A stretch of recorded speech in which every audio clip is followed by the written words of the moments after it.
BJP Kejriwal सरकार पर, आम आदमी पार्टी पर आरोप लगा रही है कि वो हिंदू विरोधी हैं। उन्होंने हिंदू देवी देवताओं का अपमान किया है।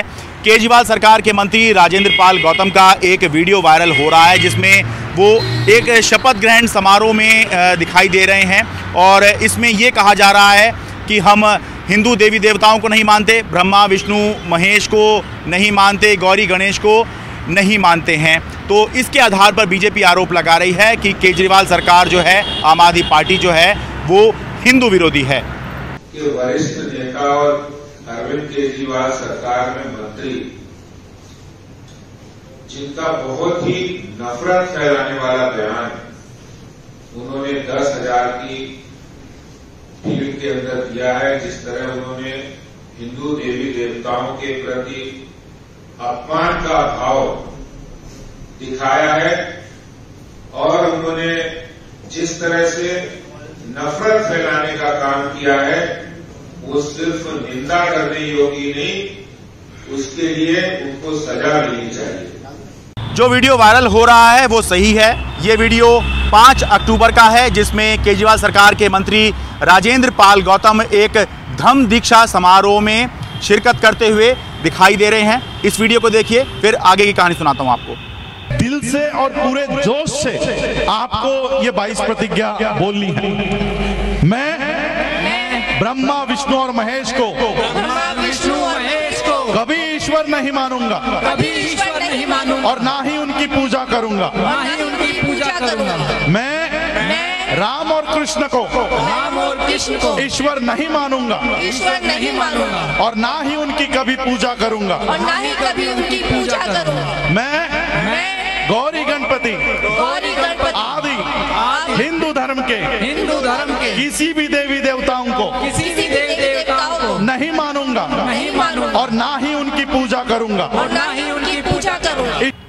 केजरीवाल सरकार के मंत्री राजेंद्र पाल गौतम का कहना है कि इसमें उन्होंने कुछ भी गलत नहीं किया है।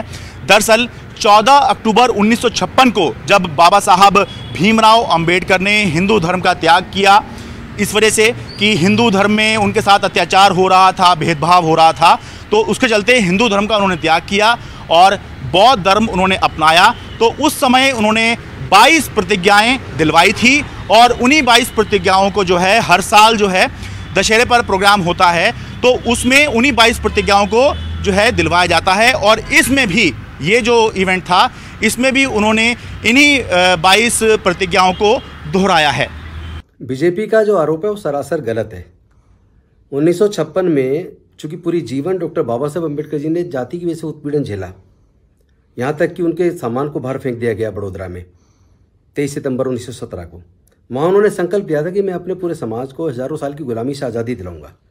पहले उन्होंने इस सामाजिक व्यवस्था में जिसमें कोई जन्म से नीचे कोई जन्म से ऊंचे, उसमें सुधार का प्रयास किया, लेकिन जब वो विफल हो गए तो 14 अक्टूबर 1956 को उन्होंने बौद्ध धर्म की दीक्षा ली और अपने लाखों अनुयायियों को उन्होंने 22 प्रतिज्ञाएं दिलवाई। और वो चाहते थे कि भारत बौद्धमय बने, जो बुद्ध का धम्म भारत से पूरी दुनिया में गया, और वो शांति का और मानवता का धम्म है। वो धर्म में और धम्म में अंतर है। धम्म का मतलब जो वैज्ञानिक दृष्टिकोण से और प्रज्ञा पर आधारित ज्ञान और बुद्धि और विवेक से जीवन के फैसले लेना, और हिंसा ना करना, नशा ना करना, व्यभिचार ना करना, झूठ ना बोलना, इस तरह का संकल्प उन्होंने पूरे समाज को दिलवाया था 14 अक्टूबर 1956 को, अशोक विजयदशमी के दिन। उसी दिन से पूरे देश के अंदर और पूरी दुनिया के अंदर हजारों जगह पर हर साल ये बौद्ध धम्म दीक्षा का आयोजन होता है। तो बीजेपी बिना वजह की मुद्दा बना रही है। राजनीति करने के लिए उनके पास कोई मुद्दा नहीं है। एजुकेशन की वो बात नहीं करते, हेल्थ की वो बात नहीं करते, रोजगार की वो बात नहीं करते, महंगाई की वो बात नहीं करते। तो उनके पास चूंकि कोई मुद्दा नहीं, तो ये इसको बिना वजह राजनीतिक रंग देने की कोशिश कर रहे हैं। अन्यथा ये तो हर साल होता है और फिर बीजेपी के भी मंत्री उसमें शामिल होते हैं। परसों नितिन गडकरी भी उसमें शामिल हुए, रामदास अठावले भी शामिल हुए दीक्षा के प्रोग्राम में नागपुर में। तो उसमें गलत क्या है? उसका कोई राजनीति से मतलब नहीं है। ये तो धार्मिक आयोजन होता है बौद्ध धर्म के मानने वाले अनुयायियों का। उसमें आप जो शपथ चल रही है उसमें ये कह रहे हैं कि मैं ब्रह्मा विष्णु महेश को नहीं मानता हूं, मैं गौरी गणेश को नहीं मानता हूं, तो उसको लेकर जो है मुद्दा बनाया जा रहा है। एक्चुअली 22 प्रतिज्ञाएं डॉक्टर बाबा साहब अम्बेडकर जी ने दिलवाई थी 1956 में, और वो 22 प्रतिज्ञाएं पूरे दुनिया के अंदर दीक्षा के प्रोग्राम में दिलवाई जाती हैं। उसमें किसी धर्म के खिलाफ नहीं बोला जाता। बौद्ध धर्म तो वैसे भी सबकी आस्था का आदर करता है, और भारत का संविधान सबको अपने आस्था को मानने की इजाजत देता है। सबको अपने धार्मिक जो फेथ है उसकी उपासना की आज़ादी सबको है। राजेंद्र पाल गौतम का कहना है कि इस समारोह के अंदर वो लोग भी थे जो बौद्ध धर्म में नए शामिल हो रहे थे और पुराने जो बौद्ध धर्म लोग स्वीकार कर चुके हैं वो भी इस कार्यक्रम में थे। और ये जो है इस तरह का कार्यक्रम जो है 1956 से ही चला आ रहा है, जब से बाबा साहब अम्बेडकर ने 22 प्रतिज्ञाएं जो हैं करवाई थी एक समारोह के अंदर। 14 अक्टूबर 1956 की बात कर रहे हैं। अब सवाल यह है कि क्या ये जो दावा वो कर रहे हैं इन 22 प्रतिज्ञाओं वाला, क्या ये सही है? तो हाँ, ये बात सही है कि 14 अक्टूबर 1956 को जब बाबा साहब अम्बेडकर ने हिंदू धर्म छोड़ा और बौद्ध धर्म जो है स्वीकार किया, क्योंकि उनका कहना था कि हिंदू धर्म में जो है वो उनके साथ भेदभाव हो रहा है और सही तरीके से जो है ट्रीटमेंट नहीं किया जा रहा है दलितों का, तो तब उन्होंने जो है बौद्ध धर्म स्वीकार किया था। और 22 उनकी प्रतिज्ञाएं जो हैं वो बड़ी प्रसिद्ध हैं और जिसमें ये कहा जाता है कि मैं ब्रह्मा विष्णु और महेश में कोई विश्वास नहीं करूंगा और ना ही उनकी पूजा करूंगा। मैं राम और कृष्ण जो भगवान के अवतार माने जाते हैं में कोई आस्था नहीं रखूंगा और ना ही मैं उनकी कोई पूजा करूंगा।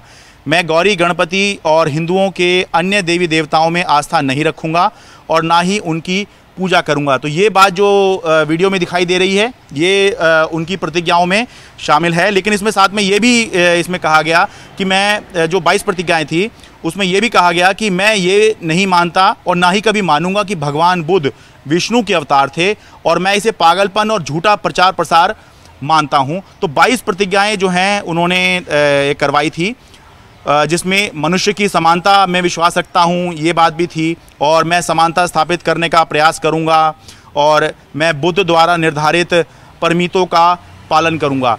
तो ये जो 22 प्रतिज्ञाएं हैं ये वाकई में बाबा साहब ने उस समय पर करवाई थी और यही जो है उस कार्यक्रम के अंदर जो है जो दिल्ली के अंदर हुआ 5 अक्टूबर दशहरे वाले दिन। तो ये प्रतिज्ञा जो थी ये वही थी जो बाबा साहब अम्बेडकर ने 1956 में करवाई थी। केजरीवाल सरकार के मंत्री राजेंद्र पाल गौतम का ये भी कहना है कि ये जो शपथ दिलवाई गई, प्रतिज्ञा करवाई गई, ये जो 5 अक्टूबर 2022 को एक कार्यक्रम हुआ, तो ये प्रतिज्ञाएं और किसी ने नहीं बल्कि बाबा साहब अम्बेडकर के प्रपौत्र राजरतन अम्बेडकर ने ये करवाई थी। तो अब आप सोचेंगे कि अगर ये वही प्रतिज्ञाएं हैं जो बाबा साहब अम्बेडकर ने करवाई थी और तब से ही ये चली आ रही हैं, तो और उन्हीं प्रतिज्ञाओं को अगर इस कार्यक्रम में दोहराया गया है तो फिर विवाद किस बात को लेकर है? तो विवाद की बात बस ये है कि राजनीति है, चुनाव है, गुजरात है। दिल्ली से अपने कैमरा सहयोगी एजे जोसेफ के साथ मैं शरद शर्मा, एनडीटीवी इंडिया।